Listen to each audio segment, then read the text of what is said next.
You land in a new city close to midnight. The terminal's nearly empty, your phone's down to 9%, and a stranger by the doors smiles. Taxi? Very cheap. Your gut says no, but you're exhausted, you're alone, and you just want a bed. So do you get in the car? That split second, made when you're too tired to think straight, is how a dream trip quietly turns into a story nobody wants to tell. I get it, that low hum of what if that follows you around when you travel alone.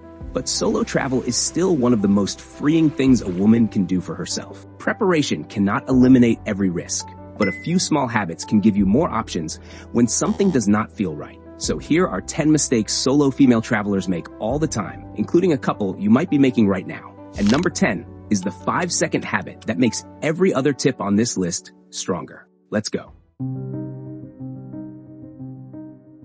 Most people think the risk starts once they are out exploring. For a lot of women, the first vulnerable moment comes the second they land. Take that cheap red eye that drops you at the airport at 1 mistake number 1. On paper, it's a steal. Cheaper, saves you a day. But picture what you're actually walking into. A nearly empty terminal, exchange counters already closed, limited public transportation, and unofficial drivers waiting for tired travelers who have not worked out how they are getting into the city. Whenever possible, arrive while staffed transit desks, official taxi stands, and public transportation are still operating. If you have to land late, do not wait until arrivals to figure things out. Check the airport's official transportation options before you fly. Confirm where licensed taxis pick up, or arrange a verified transfer through your hotel or another trusted service. The goal is simple.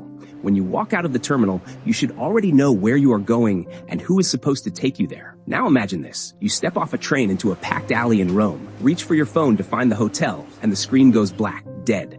No map, no address, no translator. Total blackout. That's mistake number 2. 0 offline backup. Your phone is your lifeline right up until the second it is not, and it rarely dies at a convenient time. Build a net before you go. Save the offline map, screenshot your bookings, and print your hotel's address on paper in the local language, so you can show it to a licensed driver, transit employee, police officer, or hotel staff member even when your phone is dead.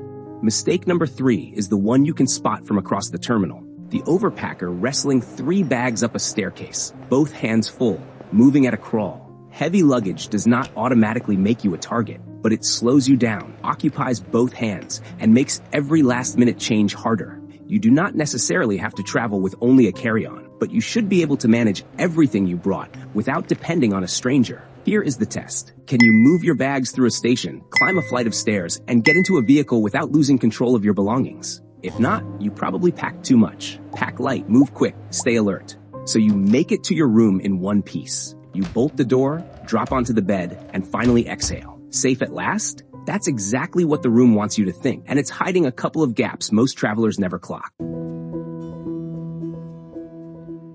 Start with the check-in desk. The clerk slides your key across the counter and announces, "Room 314, enjoy your stay." Feels totally normal. But anyone standing nearby may now know which room is yours. That's mistake 4, and it takes one polite sentence to handle it. If they say it out loud, smile and ask for a different room, or before they announce it, say, "Could you just write the number down?" Small ask, big difference. Then there's the lock itself.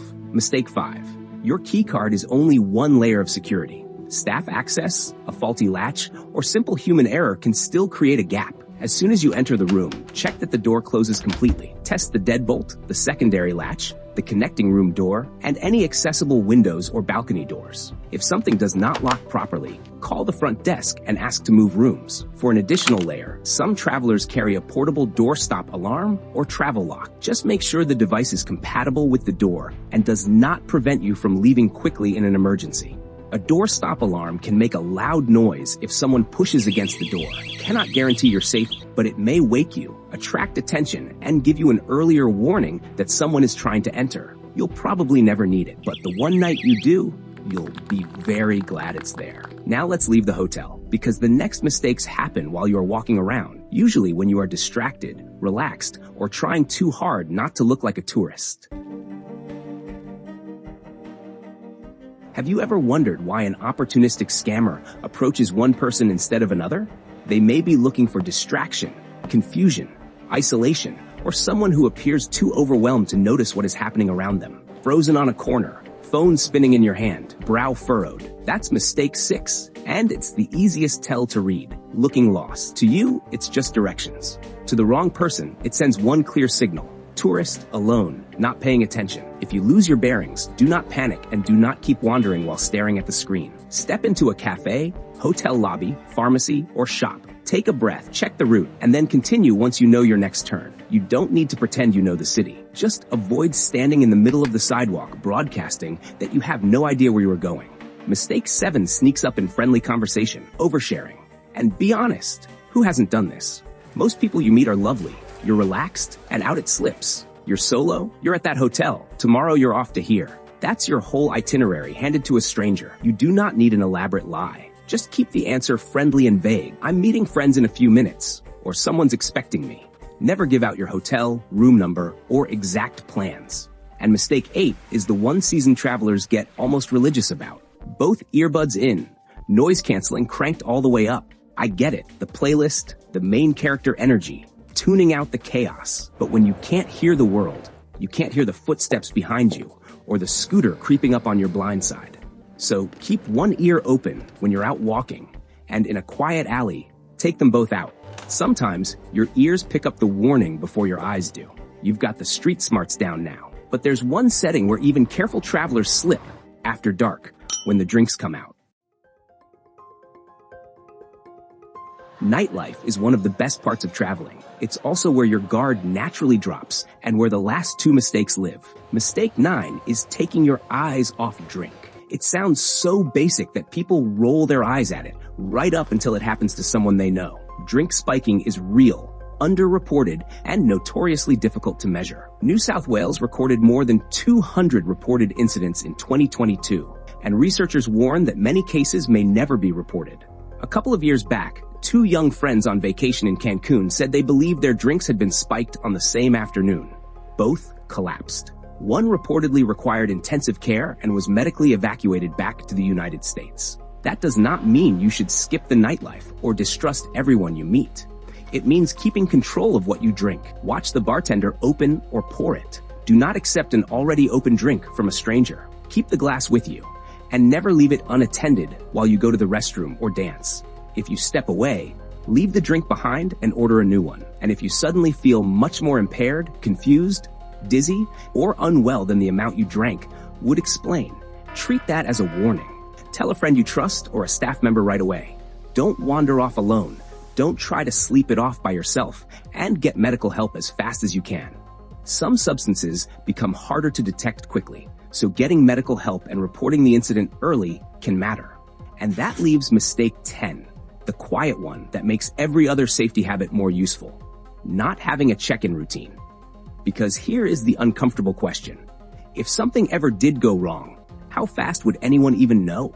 Would your family have any idea where you were or when you last checked in? Close that gap before you leave. Share your basic itinerary with someone you trust. Turn on live location sharing if you are comfortable doing so, using Find My, Google Maps, or another service you already use. Then establish one simple routine. At a fixed time each day, send a message such as, "Back at the hotel."